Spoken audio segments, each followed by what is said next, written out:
ನಾನು ನೀನು ಒಂದು ಹುಡುಗಿ ಪ್ರೀತಿಸ್ತಾ ಇದ್ದೀನಿ. ನನ್ನ ಮದುವೆ ಆಯಿತು. ಮದುವೆ ಆದ ಇದೇ ಫಿಯೇಟಲ್ಲಿ ನಾನು ಹೆಂಡತಿ ಹೋಗ್ತಾ ಇದ್ವಿ.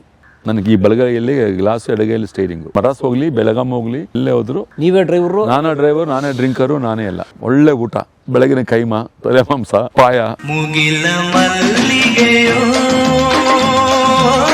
ಅಲ್ಲ, ನೀವು ಮಕ್ಕಳು ಬೆಳೆಯೋ ಟೈಮಲ್ಲಿ ಅವ್ರು ಚಿಕ್ಕವರಿದ್ದಾಗ ಸಮಯ ಕಳೆಯೋಕೆ ಆಯ್ತು ಅವ್ರ ಜೊತೆ? ಇಲ್ಲ, ಅದೆಲ್ಲ ನನ್ನ ಹೆಂಡತಿಗೆ ಹೋಗುತ್ತೆ. ಬಿಕಾಸ್ ರಾತ್ರಿ 4:15 ಗಂಟೆಗೆ ಹೋದರೆ ನೋಡಮ್ಮ ಈ ದುಡ್ಡು ಇಷ್ಟಿದೆ, ಇದಿದೆ, ಮತ್ತು ನಾನು 7 ಗಂಟೆಗೆ ಕಾಲ್ ಸಿಟ್ಟಿದೆ ನನಗೆ ಅಂತ ಒಂದು ಅರ್ಧ ಗಂಟೆ ಮಾತಾಡ್ತಾಯಿದ್ವಿ. ಅರ್ಧ ಗಂಟೆ ನಾನು 2 ಪೆಗ್ ಕುಡಿತಾಯಿದ್ದೆ, 2-3 ಪೆಗ್ಗು ಕುಡಿದು ಒಂದು ಅರ್ಧ ಗಂಟೆ ಮಲ್ಕೊಂಡು ಕರೆಕ್ಟ್ 5 ಗಂಟೆಗೆ ಎದ್ದುಬಿಟ್ಟು ಸ್ನಾನ, ತಣ್ಣೀರು ಸ್ನಾನ. ಎಲ್ಲೋದು ಆ ಮೂಟಿ ಹೋದು ತಣ್ಣೀರು ನಂದು. ಇಲ್ಲಿ ಬಂದು ತಣ್ಣೀರು, ಡಿಸೆಂಬರ್ ಆಗಲಿ ಜಾನ್ವರಿ ಆಗಲಿ. ಏನೊಂದು ರೂಢಿ, ಒಂದು ರೂಢಿ. ಅದು ರೂಢಿ. ನಮ್ಮ ಅಪ್ಪನ ಜೊತೆ ನಾನು ಚಿಕ್ಕ ವಯಸ್ಸಲ್ಲೇ ಸ್ವಿಮ್ಮಿಂಗ್ ಹೋಗ್ತಾಯಿದ್ದೆ ಬೆಳಗಾಮಲ್ಲಿ. ಸೊ ಅದು ನಮಗೆ ರೂಢಿ. ಬಿಸಿಲು ಮಾಡಿದ್ರೆ ನನಗೆ ಒಂಥರ ಹೀಟ್ ಆಗುತ್ತೆ ಬಾಡಿ, ಒಂಥರ ಜ್ವರ ಬರುತ್ತೆ.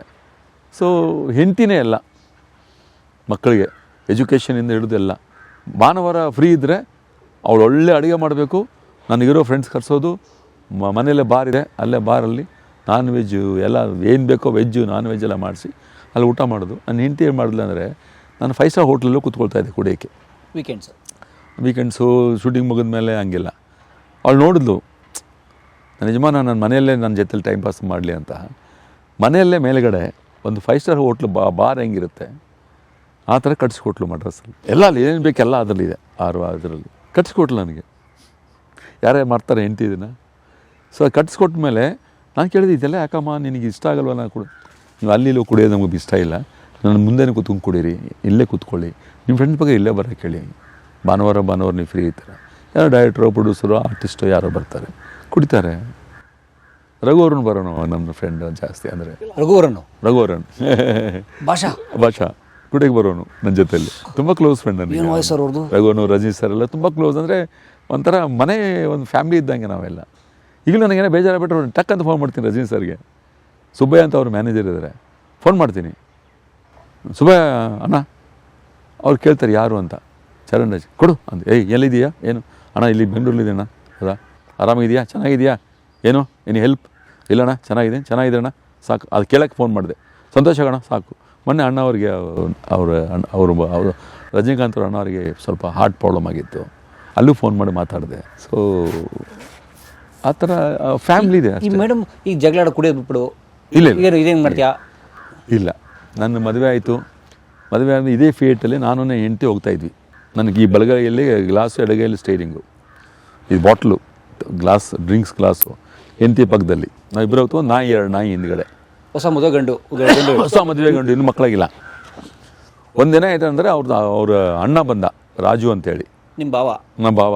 ನಾನು ಹಿಂದೆ ಕೂತ್ಕೊಂಡ ಬೆಳಗಾಂ ಬರೋಕ್ಕೆ, ಅಲ್ಲಿಂದ ಪುಣೆಯಿಂದ. ನಾನು ಕುಡಿತೀವಿ ಅಂದೆ. ಅಂದ ಬಿಡು ಅಂತ ಹೇಳ್ಬಿಟ್ಟು ನನಗೆ ಒಂದು ಪೆಗ್ ಉಳಿತು ಅಂತ ನಾನು ಸರಿ ಹೋಗ್ಬೇಕಾದ್ರೆ ಬಂದ್ವಿ. ಅಲ್ಲೆಲ್ಲೋ ಒಂದು ಕಡೆ ದಾಬಾದ ನಿಲ್ಲಿಸ್ವಿ ಊಟ ಮಾಡೋಣ ಅಂತ. ಸರ್ ನಾವು ಹುಚ್ಚೋಣ ಅಂತ ಪಕ್ಕದಲ್ಲಿ ಹೋದೆವು, ಬಾತ್ರೂಮ್ ಹೋಗೋಣ ಅಂತ. ಇವು ನನ್ನ ಹೆಂಡತಿ ಕೇಳಿದ್ದಾನೆ, ಅಲ್ಲ ಕಣೆ ಅವ್ನು 120 ಸ್ಪೀಡ್ ಹೋಗ್ತಾನೆ, ಕುಡ್ದವನೇ, ಹೆಚ್ಚು ಕಮ್ಮಿ ಆದರೆ ಏನು ಗತಿ ಅಂತ. ನನ್ನ ಹೆಂಡತಿ ಎಂಥ ಮಾತು ಹೇಳಬೇಕು ನೋಡ್ರಾಜು.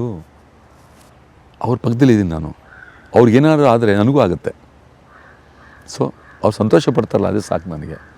ಏನಾದರೂ ನಾವು ಇಬ್ಬರು ಒಂದೇ ಸಲ ಆಗುತ್ತೆ, ಸತ್ರ ಇಬ್ಬರು ಒಂದೇ ಸಲ ಸಾಯ್ಬೇಕಷ್ಟೆ, ಬೇರೆ ಏನಿಲ್ಲ. ಅವ್ರಿಗೆ ಅದು ಇಷ್ಟ, ಸ್ಪೀಡ್ ಹೋಗೋದು, ಕಾರ್ ಓಡಿಸೋದು. ನನಗೆ ಅವ್ರ ಪಕ್ಕದಲ್ಲಿ ಕೂತ್ಕೊಳ್ಳೋದು ಇಷ್ಟ ಅಷ್ಟೇ. ಅವನು ರಾಜು, ಈ ಇಬ್ಬರು ಹುಚ್ಚರು, ನಿಮಗೆ ನಾವು ಬುದ್ಧಿ ಹೇಳೋಕ್ಕಾಗಲ್ಲ ಅಂತೇಳ್ಬಿಟ್ಟು, ಬಾರಮ್ಮ ಊಟ ಮಾಡಿಕೊಂಡು ಅವನ ಹೆಂಡತಿ ಹೇಳಿದ್ರು ರಾತ್ರಿ ಮಲಗಿರ್ಬೇಕಾರೆ ಹಿಂಗೆ ಅಂದ ರಾಜು. ಅವನು ಹೌದಾ ಪಾಪ ಹೆದರ್ಕೊಂಡು ನಾ ಅಂತಂದೆ. 120 ಹೊಡಿತಿದ್ದೆ ಬಾಸ್. ನೀವು ಅಮೃತಸರ ರಾಷ್ಟ್ರೀಯ ಇವರು ತುಂಬಾ. ಈ ಲಾರಿ ಅಂದರೆ ಆ ಲಾರಿ ಇನ್ನೂ ಹತ್ರ ಬಂತು ಅನ್ನೋವಾಗಲೇ ಡಕ್ಕಂತ ಹೋಗ್ಬಿಡ್ತಾ ಇದೆ. ಮಿಸ್ ಆದರೆ ಔಟು.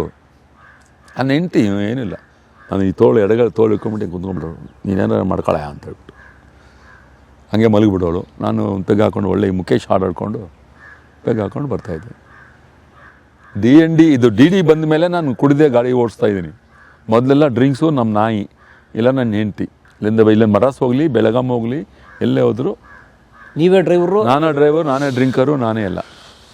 2 ಪೆಗ್ 3 ಪೆಗ್ ಹಾಕ್ಕೊಂಡು ನಿದ್ದೆ ಬರ್ತಲ್ಲ, ಸ್ವಲ್ಪ ಕುಡಿದ್ರೆ ನಿದ್ದೆ ಬರಲ್ಲ. ಒಳ್ಳೆ ಊಟ, ಬೆಳಗಿನ ಕೈಮಾ, ತಲೆ ಮಾಂಸ, ಪಾಯ. ಬೋಟಿ. ಸೊ ಹಂಗೆ ಅವೆಲ್ಲ ಒಂದು ಒಟ್ಟು ನೀವು ಅಂದ್ಕೊಂಡಂಗೆ ಲೈಫ್ ಬದುಕ್ತಿದ್ದೀರಿ. ಚೆನ್ನಾಗಿ ಎಂಜಾಯ್ ಮಾಡಿದ್ದೀನಿ. ದೇವ್ರು ಚೆನ್ನಾಗಿ ಕೊಟ್ಟ, ನನಗೆ ಏನೂ ಕಡಿಮೆ ಮಾಡಿಲ್ಲ. ನನ್ನ ಮಕ್ಕಳು ಈಗ ಅವ್ರಿಗೂ ಒಂದು ಸ್ವಲ್ಪ ಒಳ್ಳೆಯ ಭವಿಷ್ಯ ಬಂದರೆ ಸಾಕಷ್ಟೇನೇ ಇಲ್ಲ. ನನ್ನ ಡ್ರೀಮ್ ವಿಲ್ ಬಿ ಕ್ಲೋಸ್ಡ್.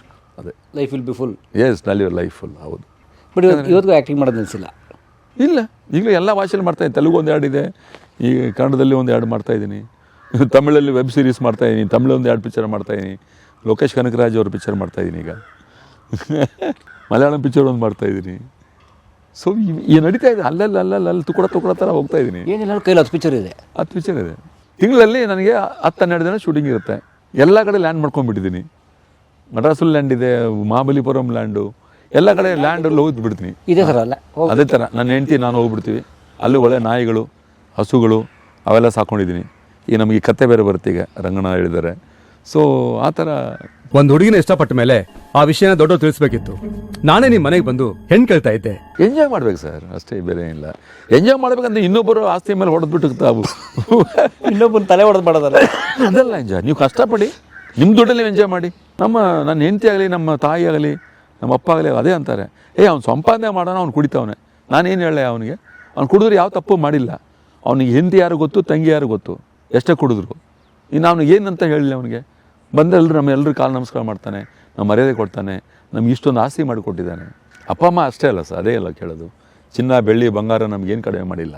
ఆ ఖుదా ఎప్పుడు నీ వెంటే ఉంటాడు. బాషా నా వెంట ఉంటాడు. ఆ ఖుదా నా వెంట ఉంటాడు. ಭಾಷಾ ಪಿಕ್ಚರು ರಜನಿ ಸರ್ ಕಡೆಯಿಂದ ರಜನಿ ಸರು ಫೋನ್ ಮಾಡಿದ್ರು, ಈ ಥರ ಫ್ರೆಂಡ್ ಕ್ಯಾರೆಕ್ಟರ್ ನೀನು ಮಾಡಿ ಚರಣರಾಜ್ ಅಂತ ಹೇಳಿದ್ರು. ಆಯ್ತಣ್ಣ, ಬೆಳಗ್ಗೆ ಬರ್ತಾರೆ, ಸತ್ಯಜ್ಯೋತಿ ಅವರು ಬರ್ತಾರೆ, ಮ್ಯಾನೇಜರ್ ಬರ್ತಾರೆ, ಒಪ್ಕೋ ಅಂದರು. ಆಯ್ತಣ್ಣ ಅಂತಂದೆ. ನೆಕ್ಸ್ಟ್ ಮಂತ್ ಶೂಟಿಂಗ್ ಇದೆ ಬಾಂಬೆಯಲ್ಲಿ ಅಂದರು. ಸುರೇಶ್ ಕೃಷ್ಣ ಡೈರೆಕ್ಟ್ರು, ಅವ್ರ ಹತ್ರ ಮಾತಾಡಿದೆ. ಅವ್ರು ನಾನು ತುಂಬ ಕ್ಲೋಸು. ಸೊ ಹಂಗೆ ಬಾಂಬೆಗೆ ಹೋದ್ವಿ. ಬಾಂಬೆಗೆ ಹೋದ್ಮೇಲೆ ಗಡ್ಡ ಅಂಟಿಸ್ಕೊಂಡ್ರು. ಗಡ್ಡ ಅಂಟಿಸ್ಕೊಂಡು ಹೋದೆ. ಮುಸ್ಲಿಂ ಕ್ಯಾರೆಕ್ಟರ್ ಅಲ್ವಾ, ನೋಡಿದ್ರು, ಚೆನ್ನಾಗಿದ್ದಾನೆ, ಹೈಟ್ ವೇಟ್ ಹಂಗೆ ಒಂಥರ ನಮ್ದು ಇದೆಯಲ್ಲ, ಅದು ನೋಡ್ಬಿಟ್ಟು ಚೆನ್ನಾಗಿದ್ದಾನೆ, ಇದೇ ಗೆಟಪ್ ಇರಲಿ, ಒಂದು ಕ್ಯಾಪ್ ಹಾಕೋಣ ಅವನಿಗೆ. ಆಮೇಲೆ ಇದು ಅದೆಲ್ಲ ಏನೇನೋ ರಜನಿ ಸರ್ ಅವರು ಎಲ್ಲ ಅವರು ಕಥೆಯಲ್ಲಿ ತುಂಬ ಇನ್ವಾಲ್ವ್ಮೆಂಟ್ ಇರುತ್ತೆ ಅವ್ರದ್ದು. ಸೊ ಈ ಕ್ಯಾರೆಕ್ಟರ್ ಹೆಂಗಿರಬೇಕು, ಆ ಕ್ಯಾರೆಕ್ಟರ್ ಹೆಂಗಿರಬೇಕು ಅಂತ ಅವರು ಹೇಳಿದ್ರು. ಫಸ್ಟ್ ಟೈಮ್ ಇಬ್ಬರು ಒಟ್ಟಿಗೆ ಶೇರ್ ಮಾಡಿದ್ವಿ, ಚೆನ್ನಾಗಿತ್ತು, ಒಳ್ಳೆ ಹೆಸರು. ಸೊ ಪಿಕ್ಚರು ಮಾಡುವಾಗಲೇ ಅವ್ರು ಹೇಳಿದ್ರು ನನಗೆ, ಇಲ್ಲ ಆ್ಯಕ್ಚುಲಿ ಈ ಕ್ಯಾರೆಕ್ಟರ್ ಮಮ್ಟಿಯವ್ರು ಅಂದ್ಕೊಂಡಿದ್ವಿ, ಮಮ್ಟಿಯವ್ರು ಮಾಡಿದ್ರೆ ಮತ್ತೆ ದಳಪತಿ ರಿಪೀಟ್ ಆಗುತ್ತಂತ ನಿನಗೆ ಈ ಕ್ಯಾರೆಕ್ಟರ್ನ ನಾನು ಹೇಳಿದೆ. ಅದು ಅಣ್ಣ, ನಾನು ಈ ಲೈಫಲ್ಲಿ ಮರೆಯೋಕ್ಕಾಗಲ್ಲ ಅಣ್ಣ. ಸರ್, ಇವತ್ತು ಮುಸ್ಲಿಂ ಹಬ್ಬ ಬಂದರೆ ಈದ್ ಮುಬಾರಕ್ ಅನ್ನೋದು ಬರ್ತಲ್ಲ, ಅದು ಇಬ್ಬರು ಫ್ರೆಂಡ್ಸ್ ಎಲ್ಲ ಬರ್ತಲ್ಲ. ನಾನು ರಜಿಸ್ ನಿಂತ್ಕೊಂಡು ಹಿಂಗೆ ಕೈ ಜೋಡಿಸಿದ್ದು ಅದೇ ಬರುತ್ತೆ, ಈದ್ ಮುಬಾರಕ್ ಅಂತ. ಭಾಷಾ ಗೆಟಪ್ಪು ಅದನ್ನೇ ಹಾಕ್ತಾರೆ ತಮಿಳ್ನಾಡಲ್ಲೆಲ್ಲ. ನಿಮ್ಗೆ ವಿಶ್ ಮಾಡೋಕೆ ಹ್ಯಾಪಿ ಈದ್ ಮುಬಾರಕ್ ಆಗ್ತಾರಲ್ಲ, ರಂಜಾನ್ ವಿಶೇಷ ಈದ್ ಮುಬಾರಕ್ ನಮ್ಮಿಬ್ಬರು ಫೋಟೋ ಮೇಲೆ ಇರುತ್ತೆ. ನಾನು ಮುಸ್ಲಿಂ ಗೆಟಪ್ಪಲ್ಲಿ, ಅವರು ಮುಸ್ಲಿಂ ಇರೋದು, ಅವ್ರು ನಾರ್ಮಲ್ ಗೆಟಪ್ಪಲ್ಲಿ ಇರ್ತಾರೆ. ಸೊ ಇವೆಲ್ಲ ಮೈಲ್ ಸ್ಟೋನ್ಸ್ ಸರ್ ಅವೆಲ್ಲ. ಅದು ರಜನಿ ಸರ್ ಜೊತೆಯಲ್ಲಿ ಕೆಲಸ ಮಾಡೋದಂದರೆ ಒಂಥರ ಈ ಹಾಲು ಕುಡ್ದಂಗೆ. ಅವ್ರು ನೀವು ಚೆನ್ನಾಗಿ ಮಾಡೋ ಸಂತೋಷ ಪಡ್ತಾರೆ, ನೀವು ಚೆನ್ನಾಗಿ ಮಾಡಿಲ್ಲ ಅಂದರೆ ಫೀಲ್ ಮಾಡ್ತಾರೆ. ಚೆನ್ನಾಗಿ ಮಾಡಬೇಕು ಅವ್ರಿಗೆ, ಅದೇ ಅವ್ರಿಗೆ ಇಷ್ಟ. ಅವರು ಕಷ್ಟಪಡೋರು ಕಂಡು ತುಂಬ ಇಷ್ಟ ಅವ್ರಿಗೆ, ಆ ಥರ. ಆಮೇಲೆ ಎಲ್ಲೂ ನಮಗೆ ಇದುವರೆಗೂ ನಾನು ಈ ಭಾಷಾ ತಾರತಮ್ಯ ಆಗಿಲ್ಲ. ನೀನು ಕನ್ನಡಿಗ ಇಲ್ಲ, ಅದೆಲ್ಲ ತಮಿಳು ಅದೆಲ್ಲ ಏನು ಎಲ್ಲೂ ಆಗಿಲ್ಲ. ಆಮೇಲೆ ಇನ್ನೊಂದಿದೆ ಪರಮೇಶ್, ನಾನು ರಜನಿ ಸರ್ ಆಗಲಿ ಅಥವಾ ಇಲ್ಲಿ ವಿಷ್ಣು ಅಣ್ಣ ಆಗಲಿ, ರಾಜ್ಕುಮಾರ್ ಅವರಾಗಲಿ, ನಮಗೀಗ ಶಿವಣ್ಣ ಅವರಾಗಲಿ, ಯಾರು ಉಪೇಂದ್ರ ಅವರು ಯಾರೇ ಆಗಲಿ, ನಾನು ಯಾರಿಗೂ ತೊಂದರೆ ಮಾಡಲ್ಲ. ಫೋನ್ ಮಾಡಿ ನಾನು ಫೋನ್ ಮಾಡಿದ್ರೆ ಎತ್ತಾರೆ.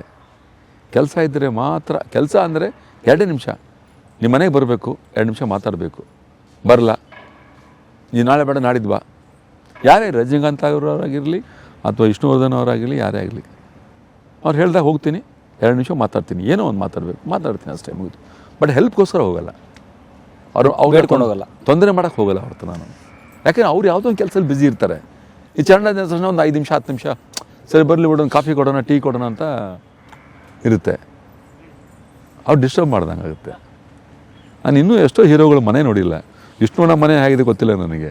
ಅಣ್ಣವ್ರ ಮನೆ ಹೋಗ್ತಾ ಇದೆ, ರಜನಿಕಾಂತ್ ಅಣ್ಣವ್ರ ಮನೆ ಒಂದೇ ಒಂದು ಸಲ ಹೋಗಿದ್ದೀನಿ. ಸೊ ಕಮಲ್ ಸರ್ ಮನೆಗೆ ಹೋಗಿಲ್ಲ ಇದುವರೆಗೂ.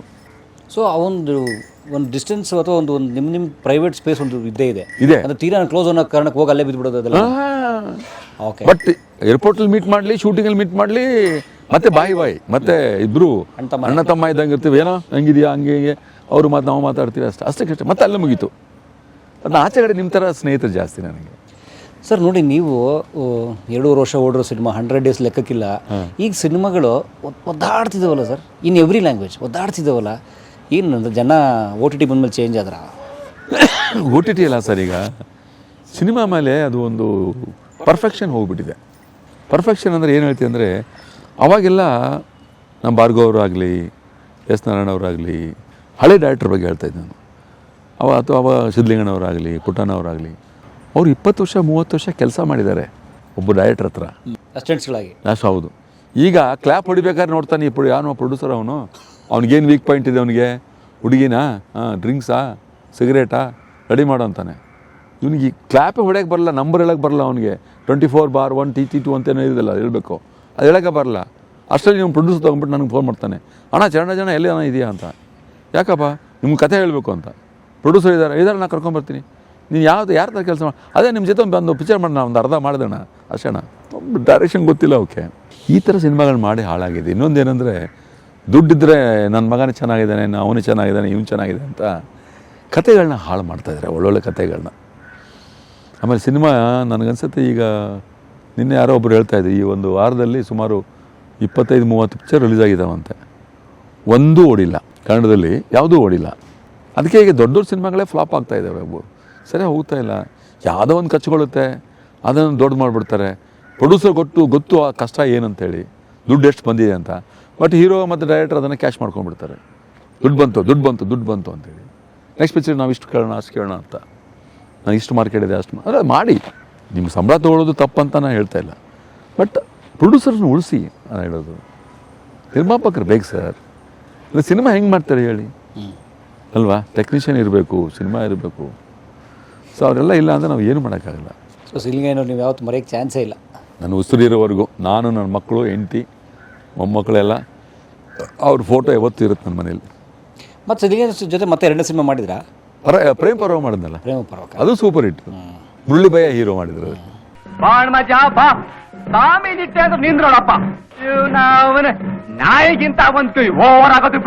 ಎರಡೇ ಮಾಡಿದ್ದು.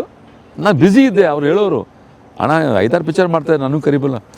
ನೋಡೋ, ನೀನು ಬೆಳೆದು ಬಿಟ್ಟಿದೆ, ಈಗ ನಿಂಗೆ ಸಂಬಳ ಜಾಸ್ತಿ ಸಿಗ್ತಾ ಇದೆ, ನೀನು ಹೊಟ್ಟೆ ಮೇಲೆ ಹೊಡೆಯಕ್ಕೆ ಇಷ್ಟ ಇಲ್ಲ ಕಣ ಅನ್ನೋರು. ವಾವ್, ಹಿಂಗೆ ಹೇಳೋರು ಅವರು. ಅದರಲ್ಲೂ ದೊಡ್ಡ ಮನುಷ್ಯ ಅವ್ರು ನೋಡಿ. ದೊಡ್ಡ ಮನುಷ್ಯ ಅದರಲ್ಲಿ. ನೀನು ಸಸ್ಯ ಬಾರ ಅಂತ ಕರಿತಿರಲಿಲ್ಲ. ಬಾರ ಮಾಡೋ, ನಿನ್ನೆ ನಂಗೆ 2 ರೂಪಾಯಿ ಸಿಗುತ್ತೆ.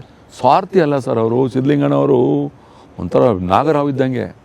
ಒಂದು ಚೂರು ಹೇಳಿದ್ರೆ ಅವಮಾನ ಆಗುತ್ತಂದರೆ ಅವ್ರ ಕೋಪ ಹಂಗಿಂಗಲ್ಲ, ಚಾಪ್ಲಿಂದ ಓಡ್ಬಿಡೋರು. ಅವರು ಅಷ್ಟೇ, ಅಮ್ಮನೂ ಅಷ್ಟೇ, ಯಾರಿಗೆ ಮುಲಾಜಿಲ್ಲ. ಅಂದರೆ ಅವ್ರು ಪರ್ಫೆಕ್ಟ್ ಆಗಿದ್ರು ಅವರು. ನಾನು ಯಾರ ಕೈ ನೀಡಲ್ಲ, ಯಾರ ಕೈ ಭಿಕ್ಷೆ ಬಿಡಲ್ಲ ಅಂತ ಮಹಾನ್ ಟೆಕ್ನಿಷಿಯನ್ ಸರ್ ಅವರು, ಡೈರೆಕ್ಟರ್ ಅವರು. ಇವತ್ತಿಗೆ 3 ದಿನಕ್ಕೆ ನಿನ್ನ ಗಂಡನಿಗೆ ನೈಟ್ ಡ್ಯೂಟಿ, ನಿನ್ನ ಜೊತೆ ನನ್ನ ಡ್ಯೂಟಿ. ಇವತ್ತು ಸರ್ ಚರಣರಾಜ್ ಸರ್ ಮನೇಲಿ ಇವತ್ತು ಇಲ್ಲೇ ತೋಟದಲ್ಲೇ ಮಾಡಿರೋಂಥ ತರಕಾರಿ ಪಲಾವ್ ಎಲ್ಲ ಆರ್ಗ್ಯಾನಿಕ್ ಫುಡ್ ಎಲ್ಲ. ಅಪ್ಪ, ಥ್ಯಾಂಕ್ ಯು ಸರ್. ನೀವು ಬಿಡಿ, ಸಂತೋಷವಾಗಿ ಹೊರಟೋಗು. ನಿನ್ನ ಸಾಯಿಸ್ದೆ, ಒಂದು ಹೆಜ್ಜೆ ಹಿಂದೆ ಇಡಲ್ಲ. ನಾನು 3-4 ವರ್ಷದಿಂದ ಅನ್ಕೋತಾ ಇದ್ದೆ ಚರಣರಾಜ್ ಸರ್ ಜೊತೆ ಮಾತಾಡಬೇಕು ಅಂತ. ಸಂಪರ್ಕಗಳು ಸರಿಗೆ ಹೋಗ್ತಿರಲಿಲ್ಲ. ಆದರೆ ನನಗೆ ಭಾಳ ಸಂತೋಷ ಆಗಿದ್ದು, ನಿನ್ನೆ ನನಗೆ ಸಿದ್ಧಲಿಂಗಯ್ಯನವರ ಮಗ ಸುರೇಶ್ ಅವರು, ಅಂದರೆ ಮುರಳಿಯವ್ರ ತಮ್ಮ ಅಲ್ವಾ, ಮುರಳಿಯವ್ರ ತಮ್ಮ ಸುರೇಶ್ ಅವ್ರು ಕರೆ ಮಾಡಿ, ಚರಣರಾಜ್ ಅವ್ರು ನಿಮ್ಮ ಹತ್ರ ಮಾತಾಡ್ಬೇಕಂತ ಅವರೇ ಕನೆಕ್ಟ್ ಮಾಡಿಸಿದ್ರು. ನನಗೆ ಇವ್ರ ಧ್ವನಿ ಕೇಳಿ ನಂಗೆ ತುಂಬ ಖುಷಿ, ಸಂತೋಷ ಆಯಿತು. ನಾನು ಅವ್ರಿಗೆ ಫೋನ್ ಮಾಡಿದ್ದಕ್ಕೆ, ಸರ್ ತಕ್ಷಣ ಬರ್ತೀನಿ ಮಾತಾಡೋಣ ಅಂತ ಸೇರಿದ್ದೀವಿ. ಸರ್, ನಾನು ನಿಮ್ಗೆ ಹೇಗೆ ಧನ್ಯವಾದ ಹೇಳ್ಬೇಕು ಸರ್? ಅಯ್ಯೋ, ನಾನು ನಿಮ್ಮ ಫ್ಯಾನ್, ದೊಡ್ಡ ಫ್ಯಾನು. ಅಯ್ಯೋ ಸರ್, ನೀವು ಇಷ್ಟೊಂದು ಡೀಟೇಲಾಗಿ ಹೋಗ್ತೀರಂದರೆ ಅದು ಒಂದು ಕಲೆ, ಎಲ್ರಿಗೂ ಬರಲ್ಲ. ಅದಕ್ಕೆ ಕಲಾ ಮಾಧ್ಯಮ ಅಂತ ನೀವು ಕರೆಕ್ಟಾಗಿ ಹೆಸರಿಟ್ಟಿದ್ದೀರ. ಅದಕ್ಕೆ ನೀವು ಪರಮೇಶ್ ಅಂತ ನೀವು ಸಿಕ್ಕಿರೋದು, ಅದಕ್ಕೆ ಇನ್ನೂ ಒಂದು ಸ್ಟೆಪ್ ಮೇಲೆ ಇದೆ. ನಿಜವಾಗ್ಲೂ ನಾನು ನಿಮ್ಮ ಒಂದು ಇವೆಲ್ಲ ಯೂಟ್ಯೂಬಲ್ಲಿ ಸುಮಾರು ವರ್ಷದಿಂದ ನೋಡ್ತಾ ಇದ್ದೀನಿ. Thank you sir. ನಾನೇ ನಿಮ್ಮನ್ನು ಟ್ರೈ ಮಾಡ್ತಾ ಇದ್ದೆ. ನಾನು ರಘುರಾಮ ಕೇಳಬೇಕಾರೆ ರಘುರಾಮಗೆ ಹೇಳಿದೆ, ಅವ್ರ ನಂಬರ್ ಇದೆ ಕಳಿಸ್ಕೊಟ್ರಿ ಮಾತಾಡಬೇಕು ಅಂತ. ಬಟ್ ನಾನು ಬೆಂಗಳೂರು ಬಂದಾಗ ಮಾಡೋ ಅಂತಿದ್ದೆ. ಅಷ್ಟರಲ್ಲಿ ಸುರೇಶ್ಗೆ ಹೇಳ್ಬಿಟ್ಟು ಆಗೋದಕ್ಕೆ ಕೆಲಸ ಆಗುತ್ತೆ. ಇವತ್ತು ನೋಡಿದ್ದೆ, ತುಂಬ ಸಂತೋಷ. ಅಯ್ಯೋ ಸರ್, ದೊಡ್ಡ ಮಾತು ಸರ್. ಒಳ್ಳೆ ಇರೋದಂಗಿದ್ದೀರ. ಅಯ್ಯೋ, ಥ್ಯಾಂಕ್ ಯು. ಎಲ್ಲ ಚೆನ್ನಾಗಿ ಮಾಡಿದ್ರು. ನಮ್ಮ ರವಿ ಅವ್ರಿಗೂ ಧನ್ಯವಾದ. ರವಿ ಅವರೇ ಧನ್ಯವಾದಗಳು. ಇದು ಮುಗಿದಿಲ್ಲ, ನಾವು ಮದ್ರಾಸ್ಗೆ ಹೋಗೋಣಂತೆ. ಮನೆಗೆ ಬರ್ತಾರೆ, ನೋಡಂತೆ, ಮಕ್ಕಳೆಲ್ಲ ನೋಡ್ತಾರೆ, ತೋರಿಸ್ತಾರೆ, ಹೆಂಡತಿ ಮಕ್ಕಳೆಲ್ಲರೂ ನಿಮಗೆ ಪರಿಚಯ ಮಾಡಿಸ್ತಾರೆ.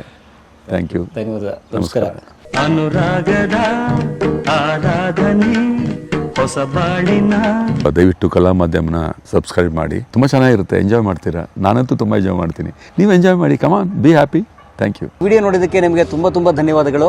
ಪುಸ್ತಕಗಳನ್ನು ಓದು ಮನಸ್ಸನ್ನು ಅರಳಿಸುತ್ತೆ, ಬುದ್ಧಿಯನ್ನು ಚುರುಕು ಮಾಡುತ್ತೆ, ಕಾಣದ ಹೊಸ ಲೋಕವನ್ನು ಪರಿಚಯಿಸುತ್ತೆ. ಹಾಗಾಗಿ ಓದುವ ಸಂಸ್ಕೃತಿ ಹೆಚ್ಚಾಗ್ಲಿ. ಧನ್ಯವಾದ.